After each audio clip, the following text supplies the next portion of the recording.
Magandang hapon Pilipinas, live mula sa Pag-asa DOST. Narito na po ang latest sa lagay ng panahon.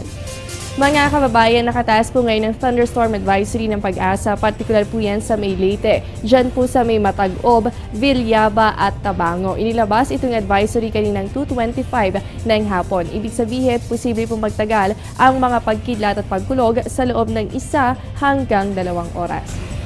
Samantala, patuloy po ang monitoring na ginagawa ng Pag-asa kaugnay sa cloud cluster o grupo ng kaulapan. Dito po yan sa loob ng ating Philippine Area of Responsibility. Paliwanag ni Pag-asa weather forecaster Alvin Pura ay hindi po ito madedevelop sa pagiging isang bagyo. Yan ay dahil sa malakas na pag-iral ng northeast monsoon o hanging amihan. So sa ngayong araw po, wala pa naman itong affected areas o hindi pa ito nagdudulot ng mga pag-ulan sa kahit anong bahagi ng bansa. Samantala, sa ngayon, umiira lamang po sa ating bansa ang tail end of a cold front. Dito po yan sa may southern Luzon. At ito po ay magdadala ng mga mahihina hanggang sa katamtamang pag-ulan, partikular po dito sa may Aurora kasama ang Quezon at dito po sa may Palawan area. Samantala, northeast monsoon o hanging amihan naman po magdudulot ng mga pag-ulan, yung mahihinang pag-ulan lamang dito sa may Cagayan Valley, Cordillera at dito po sa may bahagi ng Ilocos Region. Para po sa atin dito sa Metro Manila, kasama po ang Visayas, ganun din ang buong Mindanao, asahan lamang po natin ang partly cloudy to cloudy skies with isolated rain showers and thunderstorms at posible po yung mga localized thunderstorms lalo na sa hapon o kaya po ay sa gabi. At mga kababayan, alamin naman po ang detalye ng 3-day weather forecast matapos ang isang paalala. Tatanungin ko ang lahat ng nararapat itanong.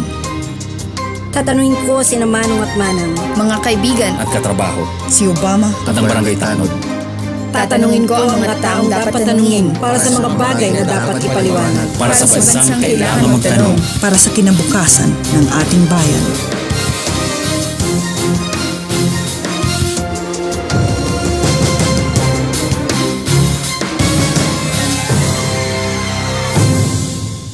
At mga kababayan, alamin naman po natin ang magiging kondisyon ng panahon sa mga susunod na araw. Narito po ang 3-day weather forecast ng Pag-asa.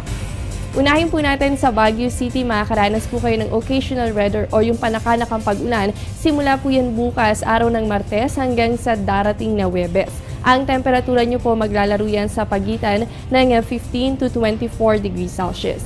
Dito naman po sa atin sa Metro Manila, makakaranas po tayo ng good weather condition on Tuesday and on Wednesday. Pero on Thursday, mataas po ang posibilidad na makaranas tayo ng mga pag-ulan, ganoon din po ang pagkidlat at pagkulong.